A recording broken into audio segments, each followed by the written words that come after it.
In the Old Testament, God commanded the Israelites to observe feasts, but these were not merely celebrations.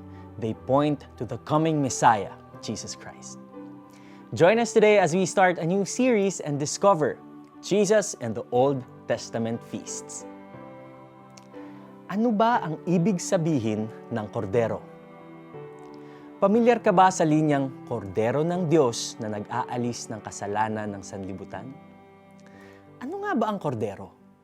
Ang kordero ay Spanish word na sa Filipino ay tupa at sa Ingles naman ay lamb. Pero alam ba ninyo kung sino ang tinutukoy na kordero ng Diyos at bakit siya ang tinawag na kordero? Tinawag ng Diyos si Moises upang iligtas ang Israelites mula sa pagkakaalipin sa Egypt.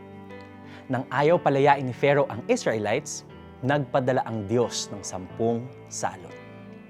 Sa huling salot, inutos ng Diyos na magkatay ang Israelites ng 1 taong gulang na lalaking kordero na walang kapintasan.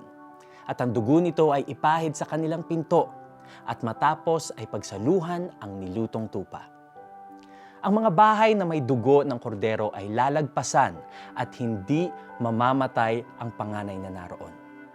Binilin din ng Panginoon na ito ay ipagdiwang ng mga susunod na henerasyon bilang feasts of Passover and unleavened bread.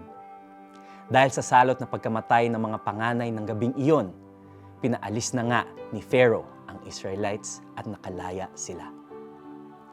Pagkaraan ng mahigit 1,000 taon, tinupad ni Jesus ang pagiging tunay na kordero ng Diyos. Naganap ang huling hapunan ni na Jesus during the annual Passover meal. Pinagsaluhan nila ang tinapay na walang pampaalsa at alak, simbolo ng katawan at dugo ni Kristo na kanyang isasakripisyo. Ipinako siya sa araw ng Passover, sa parehong bundok kung saan ihahandog na sana ni Abraham si Isaac, ngunit nagpadala ng kapalit na lalaking tupa ang Diyos.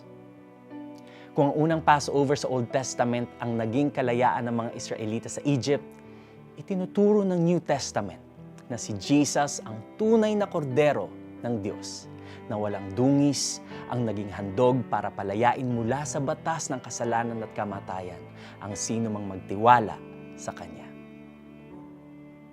Let's pray.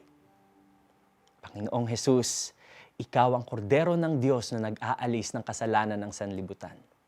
Salamat, pinagbayaran mo sa krus ang aming kasalanan, kaya malaya na kami. Turuan mo akong mamuhay ng kalugod-lugod sa iyo. Sa ngalan ni Jesus. Amen. Pagbulay-bulayan ang 1 Corinthians 5:7, John 1:29 at Isaiah 53:7 upang lalong mabuo sa iyo ang larawan ng ating tunay na kordero ng Diyos. Alisin ninyo ang lumang pampaalsa, ang kasalanan, upang kayo'y maging malinis.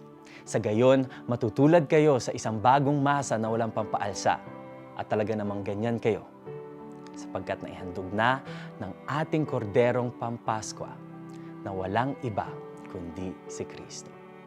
1 Corinthians 5:7. Magkita-kita po tayo bukas para sa pagpapatuloy ng ating series na Jesus and the Old Testament Feasts.